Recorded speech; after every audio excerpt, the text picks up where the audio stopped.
Friends and once again welcome back to Gyan Adda complete knowledge hub. चलिए एक नज़र डालते हैं आज के यानी कि 1 जून की इंपॉर्टेंट करंट अफेयर्स पे। बट आगे बढ़ने से पहले गाइस, अगर आप मेरे चैनल पे नए हो और आपने अभी तक सब्सक्राइब नहीं किया तो फटाफट ज्ञान अड्डा को सब्सक्राइब कर लेना और बेल आइकन भी प्रेस कर लेना। तो जो पहला करंट अफेयर वो आपकी स्क्रीन पर ही है कि इंटरनेशनल एवरेस्ट डे कब ऑब्जर्व हुआ है। इसका राइट आंसर है डी, 29 मई को ऑब्जर्व हुआ है। इसके बारे में थोड़ा सा हम आगे डिटेल में पढ़ेंगे। फिर existence of earth like planet orbiting Proxima Centauri confirmed. International team of scientist ने कन्फर्म किया है कि अर्थ के ही जैसा एक और प्लैनेट है जो कि प्रॉक्सिमा सेंचुरी स्टार के आसपास रिवॉल्व कर रहा है अल्फा सेंचुरी स्टार सिस्टम के अंदर में, जिसका भार अर्थ के भार से 1.17 टाइम्स है। तो ये दावा किया जा रहा है कि अर्थ के ही जैसा एक और प्लैनेट है जो कि प्रॉक्सिमा सेंचुरी स्टार के आसपास रिवॉल्व कर रहा है, एक तरीके का स्टार है अल्फा सेंचुरी स्टार सिस्टम के अंतर्गत में। सेकेंड है कि गवर्नमेंट ऑफ इंडिया ने लॉन्च किया है responsible AI for youth programme and an AI portal. अब ये क्या है? यूनियन मिनिस्ट्री श्री रविशंकर प्रसाद ने एक इनिशिएटिव लॉन्च किया है और उस इनिशिएटिव का नाम है responsible AI for youth. AI का फुल फॉर्म है आर्टिफिशियल इंटेलिजेंस, और एक आर्टिफिशियल इंटेलिजेंस का पोर्टल भी उन्होंने लॉन्च किया है। पोर्टल का नाम है ai.gov.in। The program and the portal were launched to commemorate the first anniversary of second tenure of Narendra Modi government. Narendra Modi government का फर्स्ट एनिवर्सरी सेलिब्रेट करते हुए, क्योंकि उनका सेकंड टेन्योर स्टार्ट हो गया हुआ है तो उनका फर्स्ट एनिवर्सरी कंप्लीट हो गई है, तो उसी के उपलक्ष्य में यूनियन मिनिस्टर श्री रविशंकर प्रसाद जी ने लॉन्च किया हुआ है responsible AI for youth and portal का नाम है, पोर्टल का लिंक है www.ai.gov.in। इसको आप देख लेना, ये इंपॉर्टेंट है, काफ़ी इंपॉर्टेंट है। फिर है birth of new planet witnessed first time in human history. Human history में पहली बार ऐसा हो रहा है कि स्फेयर इंस्ट्रूमेंट का इस्तेमाल करते हुए, काफ़ी बड़ा टेलीस्कोप होता है जो बारीक से बारीक चीज़ को भी देख लेता है। तो ये दावा किया जा रहा है कि एक नए प्लैनेट, मतलब एक न्यू प्लैनेट किस तरीके से बन रहा है उसको ह्यूमन हिस्ट्री में सबसे पहली बार देखा जाएगा कि एक नए प्लैनेट का कैसे बर्थ होता है, किस तरीके से एक नया प्लैनेट बनता है।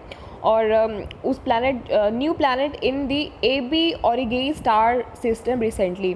AB ऑरिगेई स्टार सिस्टम के अंदर में स्फेयर इंस्ट्रूमेंट से, जो कि बहुत बड़ा लार्ज टेलीस्कोप होता है, उससे ये बोला जा रहा है कि एक न्यू प्लैनेट का किस तरीके से बर्थ हो रहा है।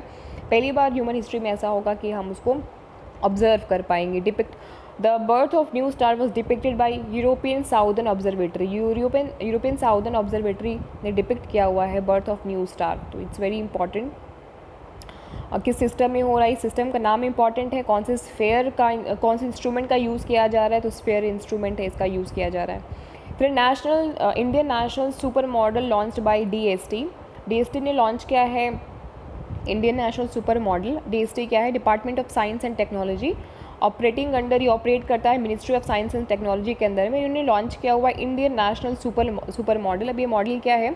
ये मॉडल हेल्प करेगा ट्रांसमिशन ऑफ कोविड-19, मॉनिटर करेगा जो भी कोविड-19 से रिलेटेड ट्रांसमिशंस हो रहे हैं उससे रिलेटेड सारी इन्फॉर्मेशन को ये फोरकास्टिंग वगैरह करेगा, मैथमेटिकल और स्टैटिस्टिकल टूल्स वगैरह का यूज़ करके फोरकास्ट करेगा डिजीज़ के बारे में, मतलब कौन सी डिजीज़ कोविड-19 के बारे में जो भी पॉसिबल इम्पैक्ट हो सकते हैं उस डिज़ीज़ से, वो डिज़ीज़ कितना फैल सकती है, कितना स्प्रेड हो सकती है, टोटली मतलब इन्फेक्शन और वायरस के ही ऊपर ये मॉनिटर करेगा कि फ्यूचर में क्या इस तरह की कोई डिज़ीज़ आने की संभावनाएं हैं और कितना ये डिज़ीज़ किस हद तक ये फैल सकती है। इस जस्ट लाइक जैसे वेदर फोरकास्टिंग होती है वैसे ही ये भी फोरकास्ट होगा। तो इसका नाम क्या है इस मॉडल का?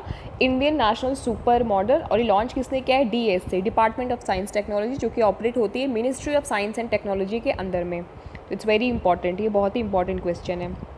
फिर 29 मई को इंटरनेशनल एवरेस्ट डे ऑब्जर्व किया जाता है।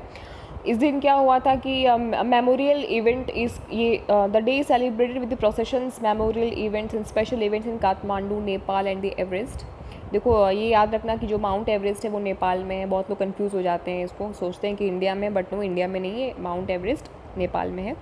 इस दिन क्या हुआ था एक्चुअली में, एक समिट हुई थी, मीटिंग हुई थी 29 मई 1953 में, जो कि undertaken by sir Edmund Hillary from New Zealand and Tenzing Norgay Sherpa from Nepal, और who became first human to achieve this feat. इन्होंने इस मीटिंग को अटेंड वगैरह किया हुआ था। और क्या हुआ था कि 2008 में जो क्लिम्बर हिलेरी थे वो पास अवे हो गए थे, क्योंकि वो क्लिम्बर थे, उन्होंने क्लाइंब अप किया था माउंट एवरेस्ट पे, तो जो कि वो पास अवे हो गए थे इस दिन में, तो इसलिए उनकी याद में इस दिन 29 मई को सेलिब्रेट किया जाता है वर्ल्ड इंटरनेशनल एवरेस्ट डे। तो ये इम्पॉर्टेंट है, देख लेना, इनका नाम इम्पॉर्टेंट है। ये क्लाइंबर मतलब कि जो पहाड़ पे जो जिन्होंने क्लाइंब किया हुआ था। हिलेरी पास्ट अवे, हिलेरी नाम इनका, एडमंड हिलेरी पूरा नाम है, जो कि न्यूजीलैंड के थे। फिर है रोहित शर्मा को नॉमिनेट किया गया है राजीव गांधी खेल रत्न अवार्ड 2020 के लिए। It is also very important question. फिर नेक्स्ट है ब्राज़ील्स के Marcos Troyjo has been selected और elected as the new president of New Development Bank. New Development Bank के न्यू प्रेसिडेंट ब्राज़ील्स के मार्कोस ट्रोजो इलेक्ट हुए हैं as a president. It is very important. फिर है Odisha to sing Vande Utkala Janani for कोविड-19 warriors. CM Naveen Patnaik ने appeal किया है वहाँ के लोगों से, वहाँ की जनता से, कि वंदे उत्कल जननी ये एक गाना है, आप लोगों को कोविड-19 के लिए जो लोग काम कर रहे हैं, टायरलेसली काम कर रहे हैं सबको सेव करने के लिए और अवेयरनेस करने के लिए कोविड-19 पेंडेमिक के टाइम में, तो उनको ऑनर करने के लिए हम लोग गाना गाएंगे, और गाने का नाम है वंदे उत्कला जननी। तो एक गाना और था जिसको गाया गया था, जो हमने प्रीवियस वाले वीडियो में, प्रीवियस वाले करंट अफेयर में स्टडी किया था, जो कि बहुत ही इंपॉर्टेंट गाना है। वो आप गाना कौन सा है, वो सॉन्ग आप कमेंट बॉक्स में लिख के बताओगे कि कौन सा वो सॉन्ग है। That is very important song. तो जस्ट कमेंट बॉक्स में वो आप गाना लिख करके बताओगे, जिसमें 211 के आसपास, 211 के आसपास सिंगर्स, लता मंगेशकर जैसे बड़े बड़े सिंगर्स उसमें बॉलीवुड के बड़े बड़े शामिल हुए थे, सब लोगों ने मिलकर गाना गाया था। फिर नेक्स्ट है रिनाउंड एस्ट्रोलॉजर बेजान दारूवाला, इनका देहांत हो गया है अहमदाबाद गुजरात में। वो 88 साल के थे, ये पास अभी हो गए। काफ़ी रिनाउंड एस्ट्रोलॉजर थे, 100 एस्ट्रोलॉजर है हमारे इंडिया में रिनाउंड, उसमें से ये एक थे, ये पास अभी हो गए हैं। तो इनका नाम देख लो, बहुत इंपॉर्टेंट है, बहुत ईजी नाम है, बेजान दारूवाला, ये पास अभी हो गए हैं। तो गाइस इस वीडियो में आज के करंट अफेयर में इतना ही। अगर आपको ये वीडियो इन्फॉर्मेटिव लगा होगा तो ज़रूर से सब्सक्राइब कर लेना, लाइक कर लेना और शेयर भी कर लेना। मिलते हैं हम कल के नेक्स्ट करंट अफेयर्स के साथ में।